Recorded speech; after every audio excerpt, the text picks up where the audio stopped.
Episode की शुरुआत में हम देखते हैं मैथ्स फ्रेंड से कहता है क्या तुम कल की क्लास के लिए मुझे झाड़ू दे सकते हो, क्योंकि मैं एक बार डोकला है ये सोच कर कि ये झाड़ू है। तो ये सुनकर फ्रेंड चौंक जाता है और कहने लगता है तुमने सोचा कि बारडॉग एक झाड़ू है, लेकिन फिर भी वो मैथ्स को झाड़ू देने के लिए हाँ कह देता है। फिर अगले दिन हम देखते हैं टीचर सभी स्टूडेंट्स को झाड़ू पर उड़ना सिखा रही होती है और वहाँ पर मैथ्स भी होता है और मैथ्स कह रहा होता है मैं नंबर 1 बनूंगा और हमारी पीसफुल लाइफ रिस्टोर करूंगा। और ये कहने के बाद वो अपनी झाड़ू से बार बार फ्लाई फ्लाई कहने लगता है, लेकिन उसकी झाड़ू उड़ती ही नहीं है। तो तभी वहाँ पर एक बंदा आके कहता है ऐसा लगता है कि हम में से किसी को रेमेडियल क्लासेस की जरूरत है। तो ये सुनकर मैथ्स अपना पैर जमीन पर पटकता है और अपनी झाड़ू को अपने हाथ में ले लेता है। तो ये देखकर वो बंदा चौंक जाता है और कहने लगता है ये चीटिंग है। और तभी टीचर सारे स्टूडेंट से कहती है तुम्हारी झाड़ू कितनी तेजी से जा सकती, और ये कहकर वो ट्रायल्स स्टार्ट कर देती है। तो ये सुनकर वो बंदा मैथ्स को चैलेंज कर देता है और कहने लगता है लूजर को विनर की बात तब तक माननी चाहिए जब तक हम यहाँ हैं, तो तुम इसके लिए तैयार हो। तो मैथ्स हाँ कह देता है। और फिर उसके बाद हम देखते हैं टीचर मैथ्स को देख के अपने मन में कहने लगती ये तो वही स्टूडेंट है जिसने ताला तोड़ दिया था, तो क्या ये झाड़ू की सवारी भी कर सकता है। और फिर वो मैथ्स जैसे ही स्टार्ट करती है तो तुरंत मैथ्स बहुत स्पीड से अपनी झाड़ू के साथ दूसरी तरफ पहुंच जाता है और इतनी ज्यादा स्पीड को देखकर वहां मौजूद सारे लोग चौंक जाते हैं और टीचर कहने लगती है क्या इनक्रेडिबल स्पीड है, ये एक न्यू वर्ल्ड रिकॉर्ड सेट किया गया है।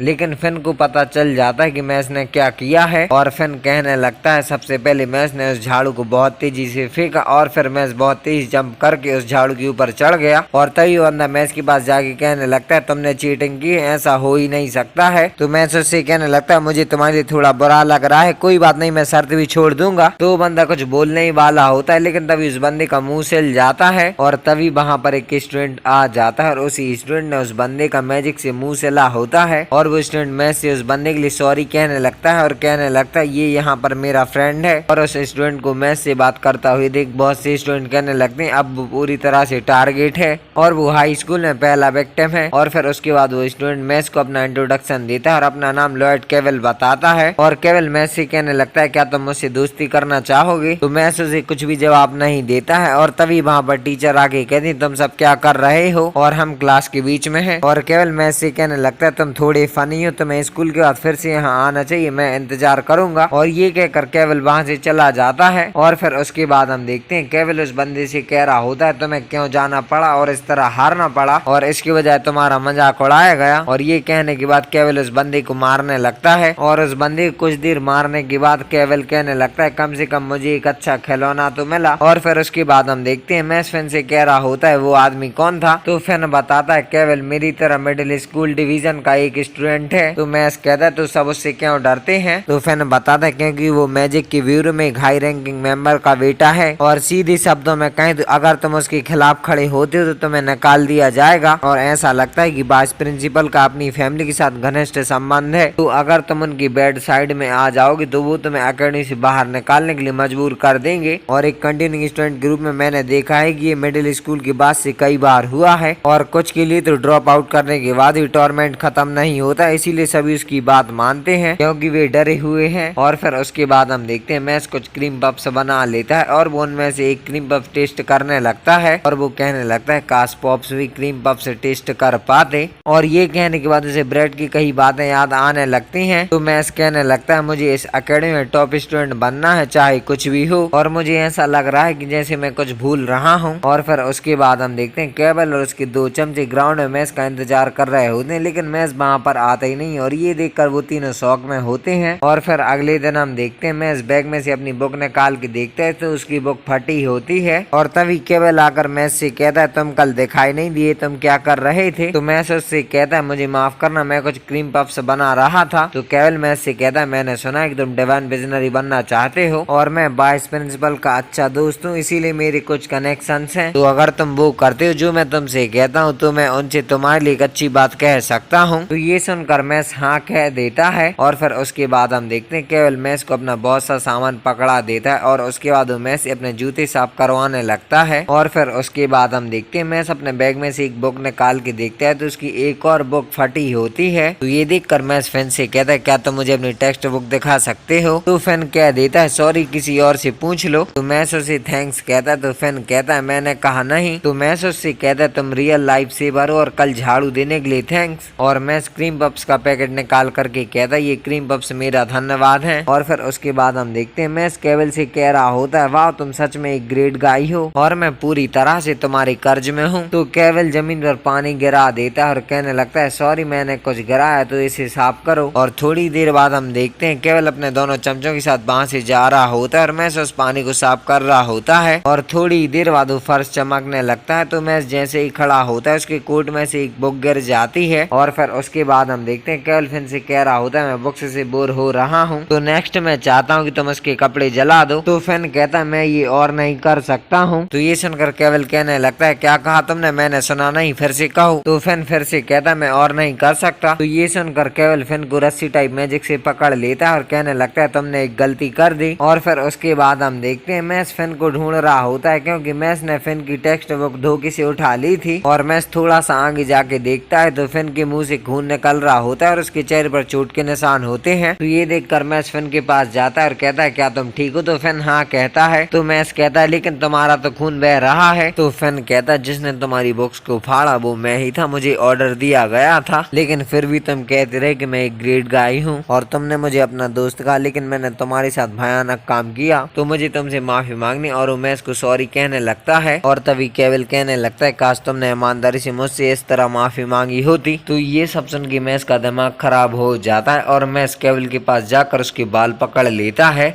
और उसका सिर जमीन से मार देता है। और मैस कहने लगता है, तुम वो हो जिसे माफी मांगनी चाहिए। और ये देखकर केवल के दो चमचे डर जाते हैं। तो फिन कहने लगता है, ये तो मैं निकाल देगा। तो मैस कहता है, क्या ये एक बड़ी डील है और लगता है मैंने कुछ बुरा कर दिया है। और तभी वहाँ पर वाइस प्रिंसिपल आ जाते हैं और कहने लगते हैं, हाँ वो सही है, तुमने कुछ बुरा कर दिया है। और उनका नाम फारमैन क्रीगोस होता है। और वो कहने लगते हैं, ऐसे यंग लड़की के फादर ने मुझे अपने बेटे को सौंपा है और ये एक स्टूडेंट पर वायलेंट अटैक लगता है, तो हम इस घटना में तुम्हारी भूमिका के बारे में स्कूल कॉन्फ्रेंस होल्ड करेंगे। और तुम दोनों और वो डिफरेंट स्टेटस के हैं और डिफरेंट सोशल स्टेटस का मतलब है डिफरेंट ट्रीटमेंट। तो क्या इसे समझने के लिए तुम दोनों बहुत अज्ञानी हो? कोई बात नहीं, मैं तुम दोनों इडियट्स को समझाऊंगा। लेकिन तभी मैस बहुत स्पीड से आकर वाइस प्रिंसिपल के मुंह पर घुटना दे मारता है और ये देखकर सभी लोग चौंक जाते हैं। और वाइस प्रिंसिपल अपना मुंह पकड़ के कहने लगते हैं, मैं तुम जैसे सामान्य स्टूडेंट को कभी भी निकाल सकता हूँ। और ये कहकर वो मैस पर अटैक करने के लिए स्पेल बाहर निकाल लेते हैं। तो ये देखकर मैस उनके मुंह पर मिट्टी मार देता है और जाकर गड्ढा खोदने लगता है। और गड्ढा खोदने के बाद मैस उन्हें उठाकर उसी गड्ढे में गाड़ देता है और मैस उनके ऊपर मिट्टी डालने लगता है। तो वाइस प्रिंसिपल कहने लगते हैं, तुम्हें क्या लगता है कि तुम इससे दूर हो जाओगे? तो ये सुनकर मैस कहने लगता है, आप मुझे किसी भी टाइम निकाल सकते हैं तो मैं भी आपको किसी भी टाइम दफना सकता हूँ। और ये कहकर मैस बड़ी स्पीड से उनके ऊपर मिट्टी डालने लगता है। और फिर उसके बाद हम देखते हैं हेडमास्टर मैस से कहते हैं, मुझे लगता है कि तुम जानते हो कि तुम्हें यहाँ समन क्यों किया गया है। तो ये सुनकर मैस कहने लगता है, क्योंकि मैंने बिना पूछे किचन में क्रीम पफ्स बनाए थे। तो हेडमास्टर कहते हैं, बिल्कुल गलत, तुमने यंग केवल को पंच किया था और तुम वाइस प्रिंसिपल को दफना रहे थे। इस मुद्दे को मैजिक के ब्यूरो में एक समस्या के रूप में देखा गया है। और हेडमास्टर मैस को एक नोटिस बताते हुए कहने लगते हैं, मेरे पास तुम्हें तुरंत निकालने के लिए मैजिक ऑफ ब्यूरो से एक नोटिस है। और मैजिक ऑफ ब्यूरो इस देश का सर्वोच्च कानूनी अधिकार है और ये कहना कोई स्टेज नहीं है कि वे इस देश को कंट्रोल करते हैं और उनके ऑर्गेनाइजेशन की कोर में डिवाइन विजनरी है और ये अकेडमी डिवाइन विजनरी बनने के योग्य लोगों के साथ ब्यूरो प्रस्तुत करती है। और जैसा कि मुझे यकीन है कि तुम जानते हो कि केवल ब्यूरो के हाई रैंकिंग मेंबर्स का बेटा है। और हेडमास्टर उस नोटिस को जला देते हैं और हेडमास्टर कहने लगते हैं, हमारे पास तुम जैसे डरावने रूप से बहुत से कम लोग हैं जो खुद को सेक्रीफाइस करते हैं और काम करते हैं, इसीलिए मुझे पूरी उम्मीद है कि किसी दिन तुम जैसा कोई डिवाइन विजनरी बनेगा। ये सुनकर मैस कहता है, मुझे बताने की जरूरत नहीं है, मैं पहले से ही प्लान बना रहा हूँ। तो ये सुनकर हेडमास्टर कहते हैं, ये हुई ना बात। और हेडमास्टर बताते हैं, तुम्हें डिवाइन विजनरी के रूप में चुने जाने के लिए अपनी क्लासेस और स्कूल एक्टिविटीज में हाई मार्क्स अर्न करने होंगे और साथ में तुम्हें ज्यादा से ज्यादा कॉइन्स प्राप्त करने होंगे। और मैं वाइस प्रिंसिपल और मैजिक ऑफ ब्यूरो को संभाल लूंगा और मैं तुम पर भरोसा कर रहा हूँ। तो ये सुनकर मैस हाँ कहता है और फिर मैस वहाँ से जाने लगता है। तो हेडमास्टर अपने मन में कहने लगते हैं, एक और प्रॉब्लम है जिसका अंततः तुम्हें सामना करना पड़ेगा, लेकिन मुझे तुम पर विश्वास है कि तुम इसे दूर कर सकते हो। और फिर उसके बाद हम देखते हैं वाइस प्रिंसिपल और केवल ये देखकर शौक में होते हैं कि मैस को कोई भी पनिशमेंट नहीं मिली है। और फिर उसके बाद हम देखते हैं मैस और फिन आगे की तरफ जा रहे होते हैं, लेकिन तभी उनके सामने एक बंदा आ जाता है और कहने लगता है, तुम डुओलो मैच में एडलर डोम को रिप्रेजेंट कैसे करना चाहोगे? तो चलो इस आग में जिसे हम लाइव कहते हैं एक साथ जल जाएं। और उस बंदे का नाम टॉम नोलस होता है। और तभी वहाँ पर कुछ लड़कियां आके कहने लगती हैं, वो लॉर्ड टॉम है जो पिछली साल डुओलो MVP ऑफ द ईयर रहा रहा था। तो मैस उससे कहता है डुओलो क्या है और ये आग क्या है जिसे हम लाइफ कहते हैं। तो टॉम बताता है हम अपने झाड़ू को यूज करके प्रतिस्पर्धा करते हैं और ये मैजिक रिलम में नंबर 1 स्पोर्ट है। और टॉम मैस के कंधे पर हाथ रख के कहने लगता है गेम्स का कल हम तुम पर भरोसा कर रहे हैं। और फिर उसके बाद हम देखते हैं टॉम मैस से कहता है मैंने सुना है कि तुमने न्यू वर्ल्ड रिकॉर्ड बनाया है। और फिर डुओलो मैच स्टार्ट हो जाता है जो कि एडलरडोम वर्सेस लैंगडोम का मैच होता है। तो मैच स्टार्ट होने के बाद प्लेयर झाड़ू पर उड़ने लगते हैं और एक दूसरे से बॉल छड़ाने लगते हैं, लेकिन हमारा मैच झाड़ू लेकर जमीन पर ही खड़ा होता है। तो ये देखकर उसके ऊपर कुछ ना कुछ फेंकने लगते हैं। तो मैच कहता है मुझे घर जाना है। तो तभी उसे अपने फादर की आवाज सुनाई देने लगती है कि अगर तुम घर जाओगे तो डिवाइन विजनरी नहीं बन पाओगे। तो बस ये एपिसोड यहीं पर खत्म हो जाता है। आई होप आप सभी को वीडियो पसंद आई होगी। तो मैं मिलता हूँ किसी अगले एपिसोड के साथ बहुत जल्द,